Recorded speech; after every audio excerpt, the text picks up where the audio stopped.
இன்றைக்கி காயும் கருவாடும் போட்டு கருவாட்டு குழம்பு வைக்கலாமாங்க. வாங்க வீடியோக்குள்ளே போகலாம். அடுப்பை பற்ற வச்சாச்சு, சட்டியை வச்சுட்டேன். சட்டி நல்லா சூடு ஏறிச்சுங்க. நல்லெண்ணெய் ஊற்றிக்குவோம். ஏன் நல்லெண்ணெய் ஊற்றுறேன்னா கருவாடு வந்து சூடு, அதனால் நல்லெண்ணெய் ஊற்றிக்குவோம். வெந்தயத்தை அந்த அளவு போட்டுக்கலாம்.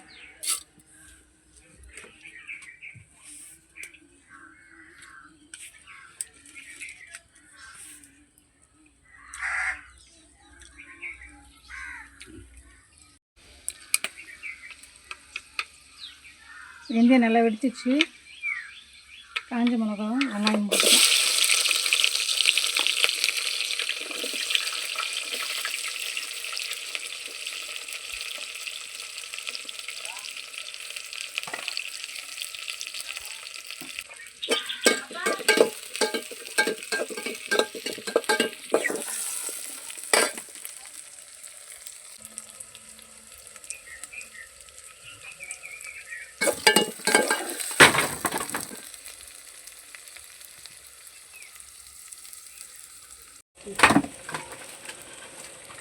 நல்லா இந்த அளவுக்கு வந்துச்சுங்க. வதங்கின பிறகு தக்காளி போட்டுக்கலாம்.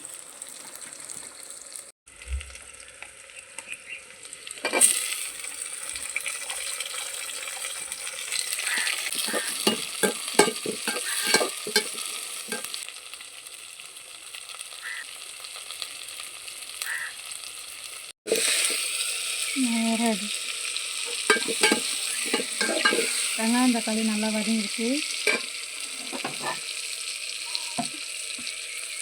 முருங்காய் அவரைக்காய் எடுத்துக்கலாம், அதையும் போட்டு நல்லா வதங்கிட்டு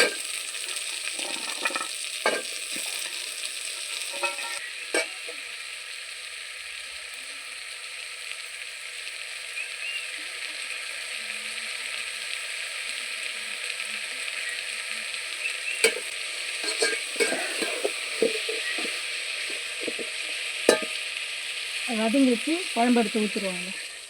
கூட்டி வச்ச குழம்பு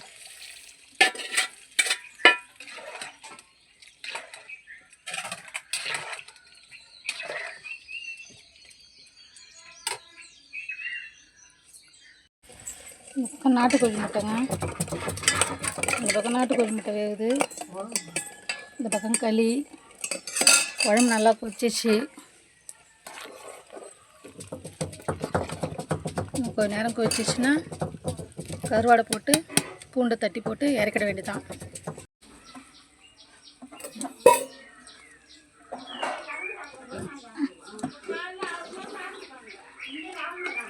குழம்பு நல்லா கொதிச்சிச்சுங்க. தட்டி வச்சு பூண்டை மழைச்சாரல் மாரி போட்டுருவோம். பூண்டு நிறையா போட்டால் நல்லா டேஸ்ட்டாக இருக்கும். அதில் பூண்டு போடும்போதே வாசனை கபன்னு வருது பாருங்க.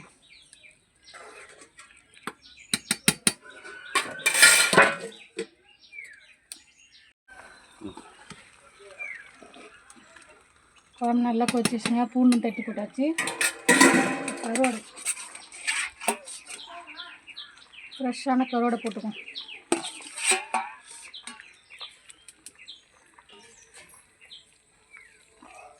கருவாடை ரொம்ப கொதிக்கூடக்கூடாது. அப்படியே போட்டு அப்படியே இறக்கிடணும். ஒரு அப்படியே மூடி போட்டு கொஞ்ச நேரம் கொதிக்க வச்சு இறக்கிடுங்க. கருவாடு வந்து அந்த சதெல்லாம் பிரிஞ்சுன்னா முள் வந்து அகப்படும். போட்ட உடனே இறக்கிடுங்க.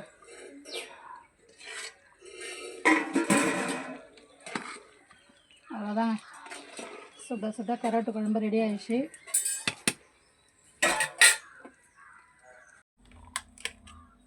களியும் கருவாட்டு குழம்பும் ரெடி ஆகிடுச்சுங்க. பயங்கர எம்மையாக இருக்குங்க.